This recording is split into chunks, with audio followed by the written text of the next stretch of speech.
Good afternoon, everyone. A very warm welcome to the students of class 11. Dear students, মই আজি এইখন ভিডিঅ'ত HS first year annual examination 2016 যিখন ইংৰাজী question paper আছে সেইখন কুৱেশ্যন পেপাৰৰ গ্ৰামাৰ ছেকশ্যনখন ইয়াত সমাধান কৰি দিছোঁ আৰু লগতে প্ৰতিটো গ্ৰামাৰ মই ধুনীয়াকৈ এক্সপ্লেইন কৰি দিছোঁ গতিকে তোমালোকে যদি প্ৰথমৰ পৰা লাষ্টলৈকে মনোযোগেৰে শুনা তেনেহ'লে নিশ্চয় বুজিব পাৰিবা আৰু যদি তোমালোকে ভিডিঅ'খন চোৱাৰ পিছত উপকৃত হৈছে বুলি ভাবা তেনেহ'লে ষ্টুডেণ্টছ কেতিয়াও লাইক শ্বেয়াৰ আৰু ছাবস্ক্ৰাইব আৰু কমেণ্ট কৰিবলৈ নাপাহৰিবা দেই তেনেহ'লে মই লেট নকৰাকৈ এতিয়া বৰ্ডত গৈছোঁ তোমালোকে জাষ্ট কনচেন্ট্ৰেট কৰিবা ঠিক আছে হেল্ল' এভৰিৱান এতিয়া মই তোমালোকক প্ৰতিটো গ্ৰামাৰ এটাৰ পিছত এটা ধুনীয়াকৈ বুজাই দি আছোঁ তোমালোকে জাষ্ট মনোযোগেৰে শুনিবা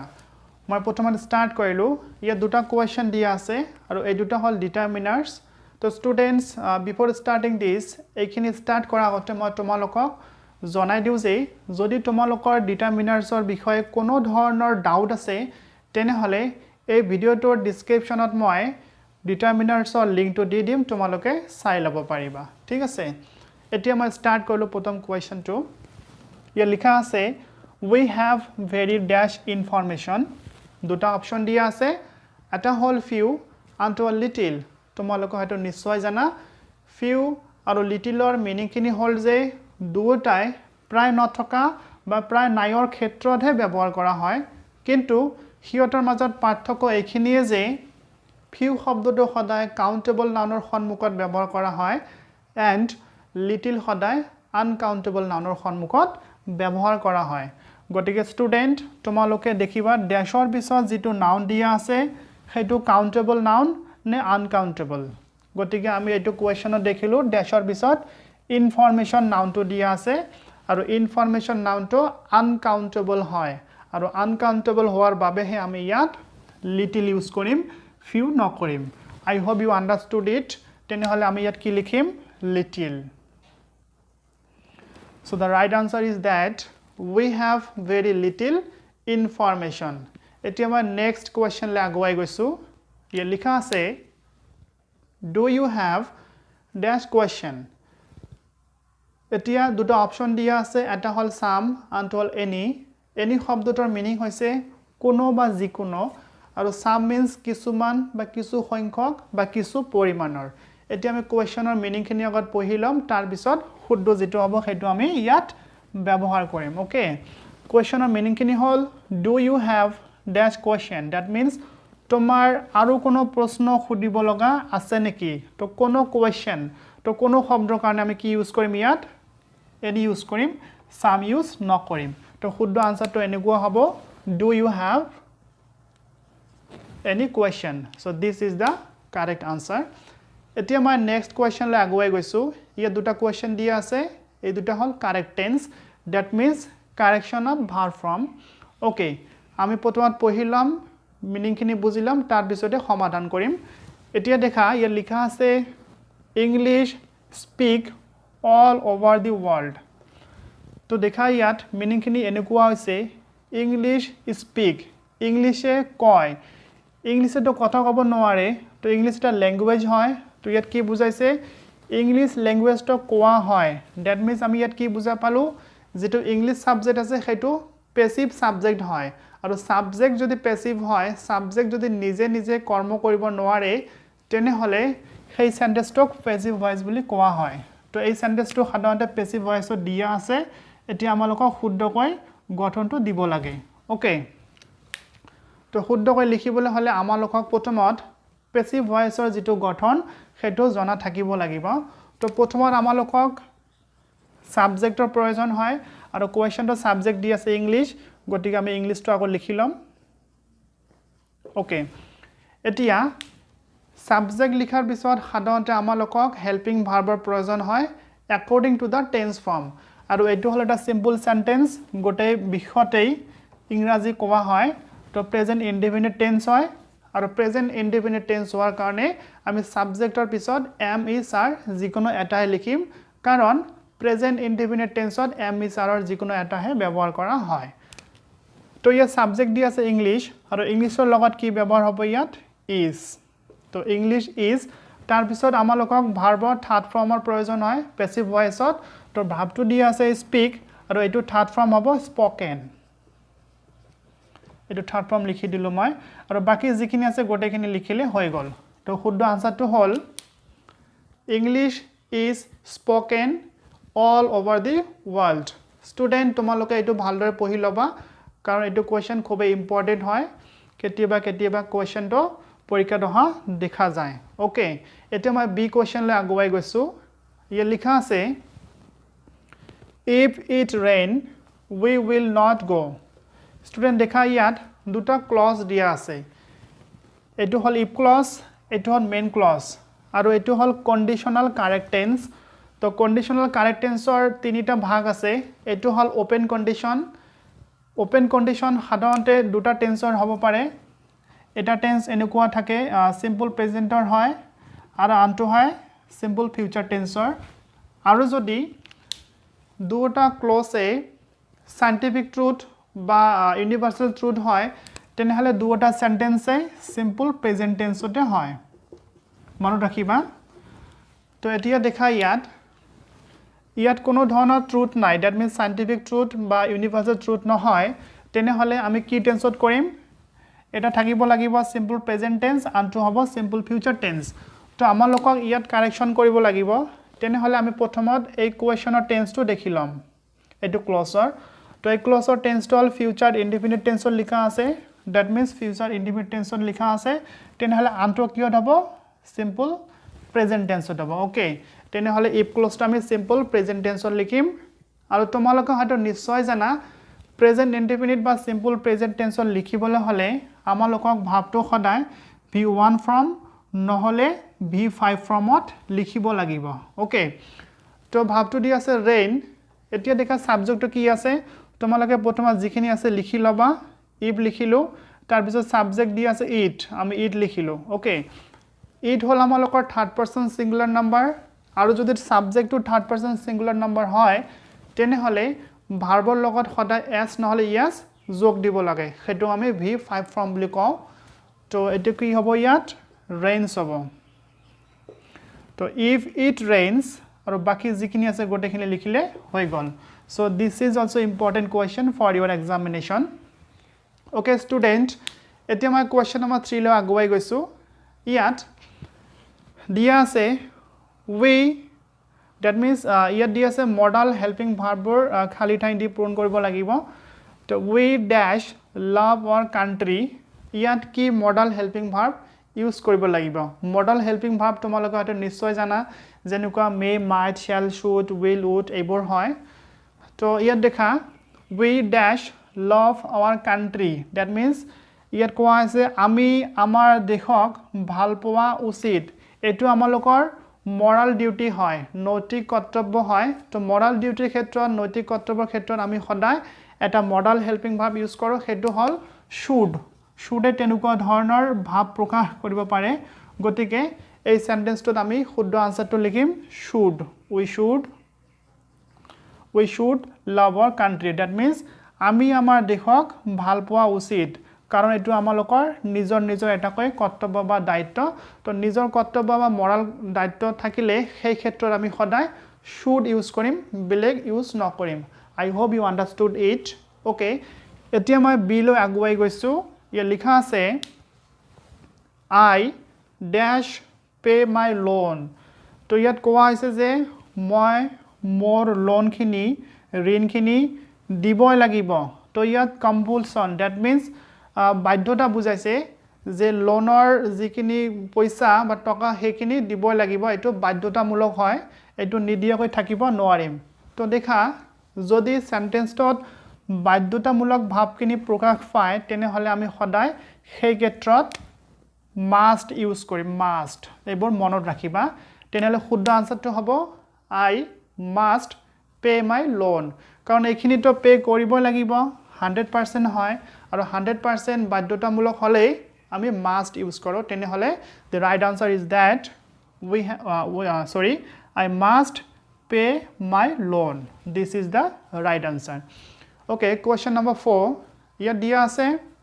দুটা question দিয়া আছে that means এইবোৰ হল sentence correction সেন্টেন্সটোত কোডবা ভুল কৈ দিয়া আছে সেইখিনি আমালোকক শুদ্ধ কৰিব লাগিব তাৰ বাবে প্ৰথমে আমি সেন্টেন্সটো পঢ়ি লম তাৰ পিছত শুদ্ধ কৰিম এতিয়া দেখা কেনেকৈ শুদ্ধ কৰিব লাগে ইয়া লিখা আছে my mother never listen what I say এটো প্ৰেজেন্ট ইনডিফিনিট টেন্সৰ লিখা আছে my mother never listen what I say ইয়াত কোৱা আছে যে মোৰ মায়ে নুশুনে never means কেতিয়াও নুশুনে মোৰ মায়ে কেতিয়াও নুশুনে what I say মই যিখিনি কওঁ that means মই যিখিনি মোৰ মাকক কওঁ সেইখিনি মোৰ মা কেতিয়াও নুশুনে এতিয়া দেখা প্ৰেজেন্ট ইনডিফিনিট টেন্স হয় তো my mother আমি চেঞ্জ কৰিব নোৱাৰিম গতিকে my mother খিনি ইয়াত লিখিম never never থাকিব এতিয়া দেখা যেহেতু প্ৰেজেন্ট ইনডিফিনিট টেন্স হয় তেনেহলে আমাৰ যেটো ভাব থাকিব হেতু v1 ফৰ্ম নহলে v5 ফৰ্ম হ'ব লাগিব আৰু সাবজেক্টটো দিয়া আছে my mother third person singular number আৰু থাৰ্ড পাৰসন সিঙ্গুলাৰ নাম্বাৰ যদি হয় তেনেহলে ভাৰ্বৰ লগত আমালোকক s নহলে yes লগাই দিব লাগিব তেনেহলে আমি লিখিম my mother never listens হ'ব এতিয়া lis listens এটো আমি v5 ফর্ম কৰি দিলো প্ৰেজেন্ট ইনডিফিনিট টেন্স কৰি দিলো এতিয়া দেখা listen শব্দৰ লগত এটা প্ৰিপজিশন ইউজ কৰিব লাগে হেতু হল to ইয়া to দিয়া নাই এটো ভুল কৈ দিয়া আছে ইয়াত s লগাই দিয়া না আছিল আমি s লগাই দিলো কাৰণ listen ভাবটোৰ লগত to প্ৰিপজিশন ইউজ কৰা হয় তেনেহলে আমি এনেকৈ লিখিম my mother never listens to বাকি যিখিনি আছে গোটেখিনি লিখিলে হৈ গল what I say so I hope you understood it এতিয়া মই নেক্সট কোৱেশ্চনটো লাগুৱাই গৈছো ইয়া লিখা আছে it is raining since morning ইয়াত প্ৰেজেন্ট কন্টিনিউয়াস টেন্সৰ দিয়া আছে কোৱেশ্চনটো লিখা আছে প্ৰেজেন্ট কন্টিনিউয়াস am is আৰৰ পিছত ভাৰ্বৰ ফৰ ফৰ্ম দিয়া আছে তেনেহলে এটো প্ৰেজেন্ট কন্টিনিউয়াস টেন্স কিন্তু ইয়াত যিখিনি লিখিছে since morning means ৰাতিপুৱাৰ পৰা ইয়াত কোৱা আছে ৰাতিপুৱাৰ পৰা বৰষুণ দিয়া আছে মই ৰিপিট কৰিছো পুনৰ এবাৰ ৰাতিপুৱাৰ পৰা বৰষুণ দি আছে ওকে এতিয়া দেখা সময়খিনি এবাৰ চোৱা কামখিনি that means বৰষুণ দিয়া কাৰ্যখিনি ৰাতিপুৱাতে স্টাৰ্ট হৈছে কিন্তু আমি যেতিয়া সেন্টেন্সটো পঢ়িলো তেতিয়া এনেকুৱা যেন আমাক লাগিল যে ৰাতিপুৱাৰ পৰা এতিয়ালৈকে পৰি আছে বৰষুণখিনি বা বৰষুণ দি আছে তো যিকোনো কাৰ্য যদি আগতে স্টাৰ্ট হয় বা আৰম্ভ হয় বৰ্তমানলৈকে চলি থাকে তেনেহলে সেইখিনি সময় সদায় প্ৰেজেন্ট পাৰফেক্ট কন্টিনিউয়াস টেন্সত হয় তেনেহলে এই সেন্টেন্সটো আমালোকৰ প্ৰেজেন্ট পাৰফেক্ট কন্টিনিউয়াস টেন্সত হ'ব লাগিব আৰু ইয়াত ভুল কৈ প্ৰেজেন্ট কন্টিনিউয়াস টেন্সত দিয়া আছে তেনেহলে আমি টেন্সটো শুদ্ধ কৰি দিম তেনেহলে সেন্টেন্সটো শুদ্ধ হৈ যাব ওকে তো আমি লিখিম it তোমালোকে হয়তো প্ৰেজেন্ট পাৰফেক্ট টেন্সৰ গঠনটো জানাই সেইকাৰণে মই লিখি দিও ইয়াত ইটৰ পিছত দ্যাট মিন্স সাবজেক্টৰ পিছত আমালোকক has been নহলে have been ৰ প্ৰয়োজন হয় তো এটো থাৰ্ড পাৰসন সিঙ্গুলাৰ নাম্বাৰ হয় গতিকে থাৰ্ড পাৰসন সিঙ্গুলাৰ নাম্বাৰ লগত সদায় has been ইউজ কৰা হয় তো it has been তাৰ পিছত ভাৰ্বৰ ফোৰ্থ ফৰ্ম আৰু ভাৰ্বৰ ফোৰ্থ ফৰ্ম অলৰেডি দিয়া আছে গতিকে হেতু লিখি দিম সো আমি লিখিলো it has been raining that means বৰষুণ দি আছে since morning ৰাতিপুৱাৰ পৰা সো এতিয়া এটো সম্পূৰ্ণৰূপে শুদ্ধ হৈ গল তো স্টুডেন্টস মই এখিনি ধুনিয়াকৈ বুজাই দিলো যদি তোমালোকৰ এতিয়ালৈকে কোনো ধৰণৰ ডাউট আছে ইয়াত তোমালোকে কমেন্ট বক্সত কমেন্ট কৰিবা মই নিশ্চয় ৰিপ্লাই দিম এতিয়া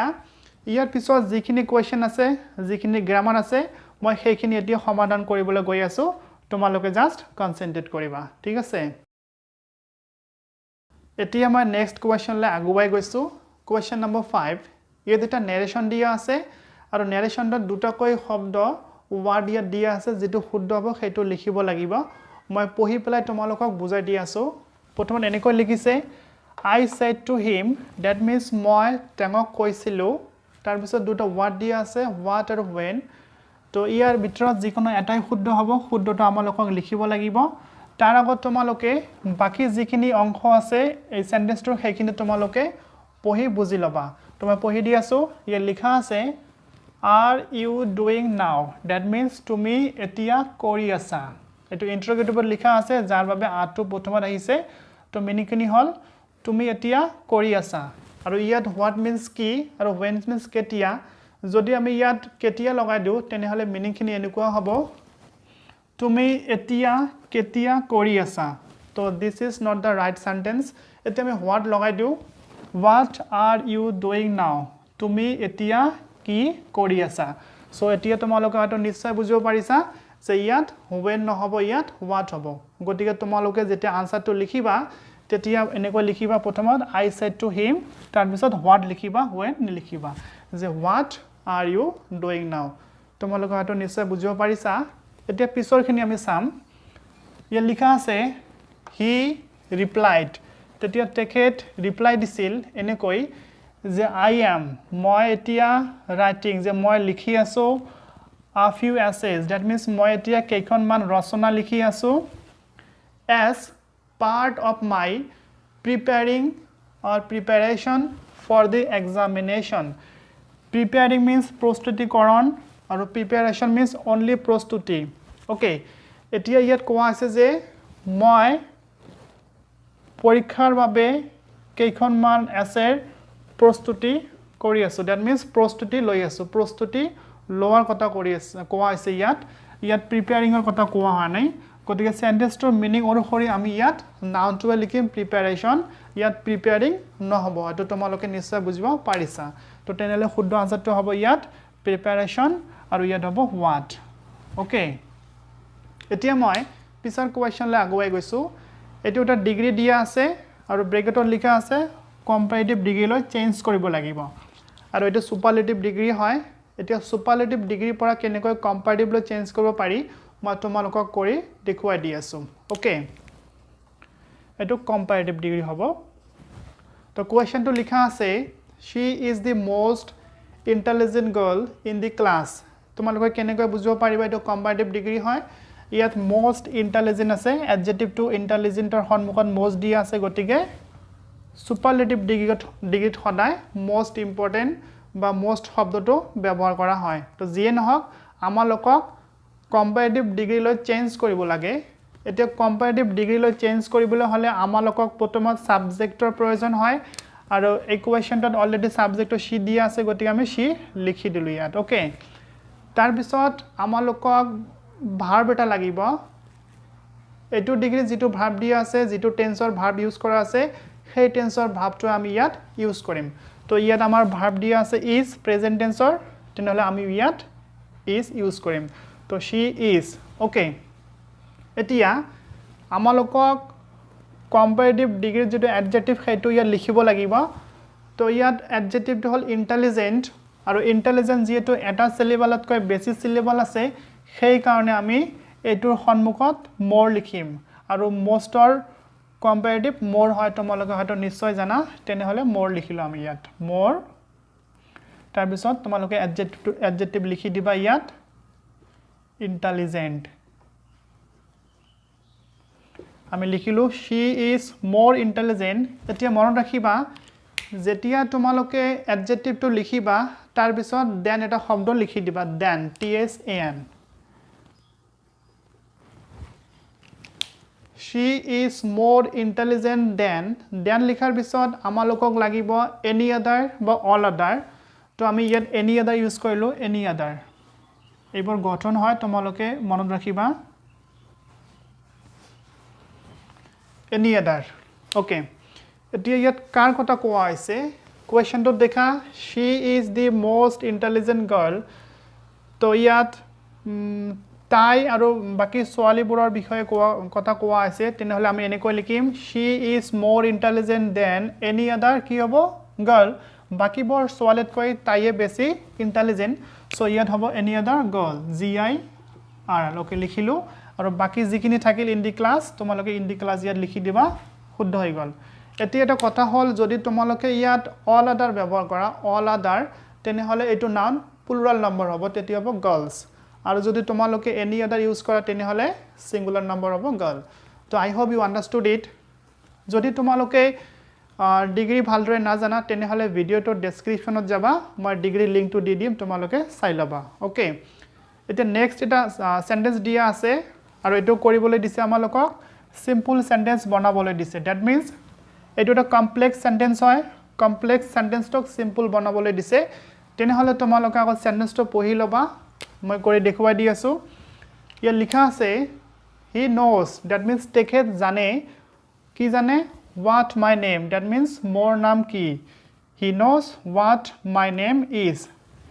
তেখেত জানে মোৰ নাম কি এটো কমপ্লেক্স সেন্টেন্স হয় সিম্পল সাধাৰণ বাক্য বনাবলৈ হলে কি কম আমি তেখেত মোৰ নাম জানে ইয়াত কোৱা আছে তেখেত জানে মোৰ নাম কি তেনেহলে সিম্পল সেন্টেন্সটো কি হ'ব তেখেত মোৰ নাম জানে তোমালোকে মনত ৰাখিবা সিম্পল সেন্টেন্সত সদায় এটাহে ফিনিট ভাৰ্ব থাকিব তো আমাৰ ইয়াত দুটা ভার্ব দিয়া আছে এটা নোজ আছে এটা ইজ আছে গতিকে আমি যেটো সিম্পল সেন্টেন্স বনাম হেতু অকল এটাহে ফিনিট ভার্ব থাকিব আৰু সেন্টেন্সটো সিম্পল হ'ব তেনেহলে শুদ্ধ আনসাৰটো হ'ব he knows my name full stop meaning একেই ইয়াত লিখা আছে he knows what my name is তেখেত জানে মোৰ নাম কি তো আমি সিম্পল বনা দিলো তেখেত মোৰ নাম জানে দুটাৰ মিনিং সেম আছে জাস্ট আমি কমপ্লেক্সৰ পৰা সিম্পল বনাই দিলো আৰু এটা ইয়াত ফিনিট ভাৰ্ব ইউজ কৰিছো ফিনিট মিন্স ফাইনাইট ভাৰ্ব ওকে এতিয়া দেখা নেক্সট কোৱেশ্চন ইয়াত লিখা আছে 6 নম্বৰ কোৱেশ্চনৰ এ নম্বৰ দিয়া আছে দ্যাট মিন্স এইবোৰ ৰিঅ্যাৰেঞ্জ দি ওয়াৰ্ডস এইবোৰ ওয়াৰ্ড অৰ্ডাৰ হয় ওয়াৰ্ডবোৰ তোমালোকৰ ব্লেক ঠেঙত দিয়া আছে আমালোকৰ এটা শুদ্ধকৈ সেন্টেন্স বনাব লাগিব মিনিংফুল সেন্টেন্স তো দেখা ৰিঅ্যাৰেঞ্জ দি ওয়াৰ্ডস বা ওয়াৰ্ড অৰ্ডাৰবোৰ কৰিবলৈ হলে তোমালোকক প্ৰথমত প্ৰতিটো ওয়াৰ্ড ভালদৰে পঢ়ি ল'ব লাগিব তাৰ পিছতে লিখিব লাগিব আৰু এটা কথা মনত ৰাখিবা যদি ওয়াৰ্ড অৰ্ডাৰ বা ৰিঅ্যাৰেঞ্জ দি ওয়াৰ্ডছৰ শেষত যদি কোৱেশ্চন মাৰ্ক দিয়া থাকে তেনেহলে তোমালোকে স্টাৰ্টিং WS question word ৰে কৰিবা যদি কোৱেশ্চনটো WS question word থাকে তেনেহলে স্টাৰ্ট কৰিবা নহলে কোৱেশ্চনটো যেটো হেল্পিং ভাৰ্ব থাকিব হেতুৰে স্টাৰ্ট কৰিবা তো ইয়াত কোৱেশ্চন মাৰ্ক দিয়া আছে গতিকে ইয়াত তো WS question word নাই তেনেহলে আমি কিহেৰে স্টাৰ্ট কৰিম হেল্পিং ভাৰ্বেৰে ওকে তেনেহলে প্ৰথমত আমি পঢ়িলাম টকিং means কথা কোৱা আছে ইয়াত প্লিজ মানে তোমালোকে জানাই স্টপ মানে বন্ধ কৰাৰ কথা কোৱা আছে ইউ মানে তুমি বা তোমাক আৰু will to হ'ব আমালোকৰ টেন্সৰ এটা গঠন ওকে এতিয়া যেটো ইন্টাৰোগেটিভ সেন্টেন্স হয় আমি প্ৰথমত হেল্পিং ভাৰ্বৰে স্টাৰ্ট কৰিম কাৰণ ইয়াত WS question word নাই কাৰণ ইন্টাৰোগেটিভ সেন্টেন্স সমূহ সদায় সাবজেক্টৰ আগত হেল্পিং ভাৰ্ব থাকে তেনেহলে will to আমি প্ৰথমত লিখিলো will ওকে হেল্পিং ভাৰ্ব লিখাৰ পিছত আমালোকক সাবজেক্টৰ প্ৰয়োজন হয় কাৰণ ইন্টাৰোগেটিভ সেন্টেন্স হয় এটা সাবজেক্টটো লিখিম আমি কি ইয়া সাবজেক্ট এটাই আছে হেতু হল ইউ গতিকে ইউ লিখিলো ওকে আমি লিখলো will you ওকে তাৰ পিছত আমালোকক মেইন ভার্ব লাগিব ইয়াত মেইন ভার্ব দিয়ে stop তেনেহলে আমি লিখিম will you stop then দিয়া আছে talking will you stop talking তাৰ পিছত এটা শব্দ থাকিল প্লিজ ইয়াত প্লিজ লিখি দিলো and question mark so answer to hol will you stop talking please বা তোমালোকে এনেকৈ লিখিব পাৰা will you please stop talking তোমালোকে please to ইয়াতো লিখিব পাৰা যে will you please stop talking বা এনেকৈ লিখিব পাৰা will you stop talking please দুটাই শুদ্ধ আছে তো মই আশা কৰিছো তোমালোকে বুজিব পাৰিছা মনত ৰাখিবা কোৱেশ্চন মাৰ্ক দিয়া থাকিলে প্ৰথমত WS question word নহলে হেল্পিং ভাৰ্বৰে স্টাৰ্ট কৰিবা WS question word না থাকিলে হেল্পিং ভাৰ্ব থাকিবই হেতু দি স্টাৰ্ট কৰিবা ওকে নেক্সট কোৱেশ্চনটো পঢ়িলাম slowly and we near silently the target moved okay এটো assertive sentence হয় আৰু সেন্টেন্সটো যদি assertive হয় তোমালোকে সদায় সাবজেক্টে স্টাৰ্ট কৰিবা আৰু এই কোৱেশ্চনটো সাবজেক্ট দিয়া আছে we তেনেহলে আমি প্ৰথমত কি লিখিম we এতিয়া সাবজেক্ট লিখাৰ পিছত আমালোকক নিশ্চয় ভাৰ্ব লাগিব আৰু গোটেইটো সেন্টেন্সৰ ভার্ব দি আছে moved তেনেহলে আমি moved লিখিম we moved এতিয়া আমালোকৰ মুভ হোৱা কথা কোৱা হৈছে কত মুভ কৰিম টাৰ্গেট লৈ আমি টাৰ্গেট লৈ মুভ কৰিম তাৰ আগত কেইটামান শব্দ দি আছে near means ওচৰ তালে we moved near the target year meaning খিনি কি হল we moved near the target that means আমি মুভ কৰো বা গতি কৰো বা যাও কত যাও near the target ওচৰলৈ আমি যাও কেনেকৈ যাও slowly and silently লাহেকৈ আৰু শব্দ নকৰাকৈ তেনেহলে কি হ'ব ইয়াত slowly and silently so the right answer is that we moved near the target slowly and silently আমি slowly আৰু silently আমাৰ টাৰ্গেটৰ ওচৰলৈ গতি কৰক এটা কথা মন ৰাখিবা এনেকুৱা rearrange the word বা word order বৰ কৰাৰ পিছত তোমালোকে word বোৰ এবাৰ কাউন্ট কৰি লবা যেনেকুৱা ইয়াত দেখা 1 2 3 4 5 6 7 8 ইয়াত কেইটা হৈছে দেখা 1 2 3 4 5 6 7 8 কাৰণ কেতিয়াবা দু এটা word ইয়াত মিসিং হৈ যায় তেতিয়া ৰং হোৱাৰ চান্স থাকে ওকে তো ডিয়াৰ ষ্টুডেন্টস মই গোটেইখিনি গ্ৰামাৰ ইয়াত সমাধান কৰি দেখুৱাই দিলো যদি তোমালোকৰ কোনো ধৰণৰ ডাউট এতিয়ালৈকে আছে তেনেহলে তোমালোকে নিশ্চয় কমেন্ট কৰিবা মই তোমালোকৰ কমেন্টৰ ৰিপ্লাই দি দিম তো ষ্টুডেন্টস আজিলৈকে এইখিনিয়ে thank you have a good day thank U